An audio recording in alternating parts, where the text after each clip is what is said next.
Assalamualaikum Besti. Aduh, enak-enaknya scroll ya kan. Cari-cari berita, dapat nih satu cuitan di salah satu manifest yang bikin gemes bin pengen nampol. Beneran deh. Tapi nggak boleh pakai kekerasan ya Besti. Oke, nggak pengen nampol. Tapi bener-bener gemes. Nih screenshotannya nih. Kalau jawaban Besti gimana nih? Weh, jangan sensi duluan. Minti mah tahu, Besti emang terbaik, kagak mau lah ya berubah demi cowok.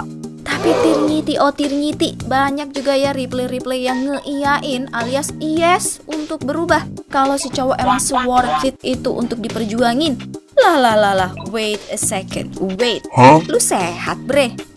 Oke lah, saatnya kita keluarin kata andalan kita. So, let's spill the tea, Besti. Besti masih inget kan kalau tiap perbuatan itu tergantung sudut pandang yang dia punya. Kalau sudut pandangnya itu dipengaruhi sama ide sekularisme kapitalisme, so it makes super clear bahwa seseorang gak akan menjadikan keimanan sebagai alasan dia untuk berubah. Why? Karena kan sekuler itu misahin agama dari hidup tuh. Nah, sekularisme ini asas dari kapitalisme yang menjadikan materi atau kepuasan jasa dia sebagai orientasi hidup. Which is, hidup itu muter di sekitar materi. Kemana dia pergi, disitulah tujuan hidupku berlabuh. Waduh. Nah, contoh kepuasan materi ini nggak melulu soal duit, tapi bisa jadi soal dapetin cinta dan kasih sayang abang crush. Sampai bisa jadi pacar. Iya, tahu kalau pacaran itu haram kan dalam Islam. Tapi sekali lagi, kan sekularisme kapitalisme nih. Sejak kapan kepikiran sama dosa dan azab? Yang penting mas crush bisa jadi mas pacar.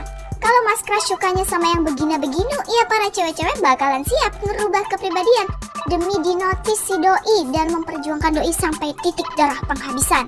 Nah, soal pengorbanan, jangan ditanya. Totalitas tanpa batas, meski harus melanggar aturan Allah, akan kulakukan demi dirimu, baby. Ya, begitulah ya kira-kira, Besti. Kalau Binti mah enggak, Besti. Nah, kalau orang yang pakai sudut pandang Islam sih jelas beda dong.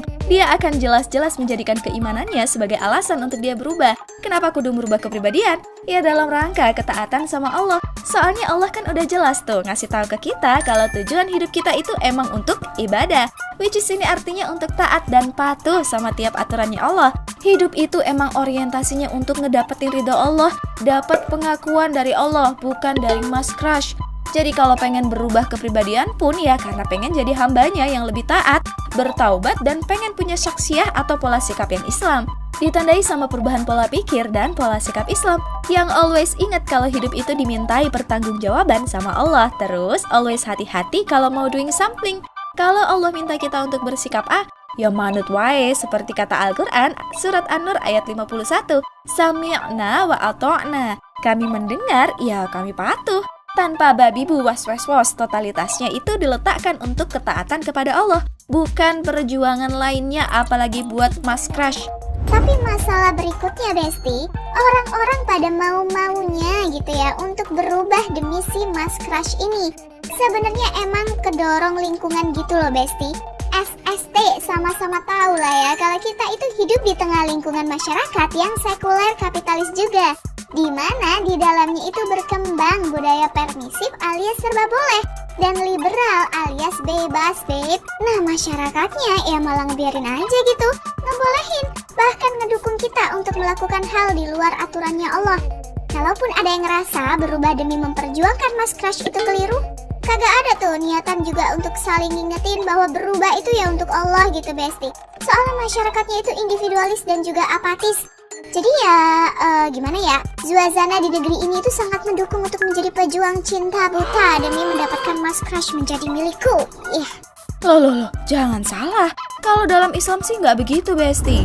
Masyarakat Islam adalah masyarakat yang sadar betul akan peran dan kewajibannya dalam melaksanakan amar ma'ruf nahi mungkar. Masyarakat begitu serius dan aktif mengingatkan satu sama lain agar ketaatan kepada Allah itu terjaga di lingkungan masyarakat.